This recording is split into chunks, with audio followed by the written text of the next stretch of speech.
The German economy grew at its fastest pace in 2 decades. So some are saying Germany is going to be getting back to pre-crisis levels earlier than thought. Joining us to join the discussion right now is a former economist with the IMF. Marco Annunziata is joining us. He is the chief economist at UniCredit Group. He is also the head of global economics, commodities, fixed income, and FX research there. Marco, we know you have a good perspective on a lot of different elements in the market. We spoke with someone else earlier talking about Germany's economy as Europe's Superman, but saying at some point it's going to go back to Clark Kent. Do you agree with that comment, that right now the strength of the exports looks good, but there's some concerns about what's ahead? I would agree completely. See, the fact is European growth has been remarkably strong in the data we've just seen, and the German growth is simply stunning. But most of this growth is led by exports. And so since we are in a situation where the global economy is slowing down, China is slowing down a bit, there are concerns about the U.S., it seems very unlikely that this pace of German growth can be sustained. And then beyond it, of course, we have concerns about how rapidly can domestic consumption in European countries be revived, and concerns about the difference in the rates of growth across the various European countries.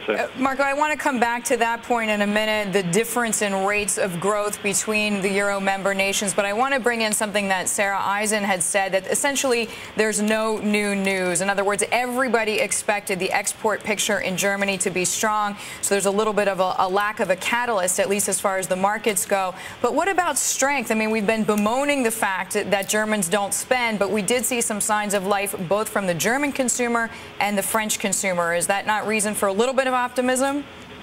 That definitely is, because the concern has been exactly that it would take too much time for the momentum of growth to shift from exports to investment to consumption. And domestic consumption in Europe, like in the U.S., is essential to the sustainability. So it's very positive that we see consumption waking up. It's also in line with some return of consumer confidence we had seen in the past few months, which again has been triggered by the fact that concerns about the sovereign debt crisis in Europe have almost disappeared. Concerns about the banking system have diminished. So this increased strengthening in consumption, I would say, is the most positive signal of the data. And if it is confirmed in the next quarter, it will be extremely positive and it will bode much better for the future growth. Which is, I guess, Marco, then we have to go back to the point that you mentioned, which is within the Eurozone, each country has very different rates of growth. I mean, Spain does, it looks like, as far as the data goes, remains to be really the ugly duckling of the group. Indeed, and that is going to become a very serious headache for the ECB, because if the ECB were the Bundesbank, it would be raising interest rates very quickly already, but it's also the central bank for Spain, for Greece, for Italy, for Portugal, and so it cannot afford the two.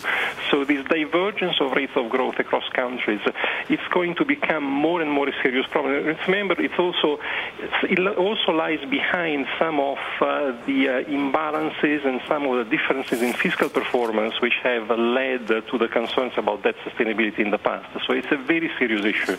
Marco, thank you very much. Marco Annunziata joining us there from UniCredit Group.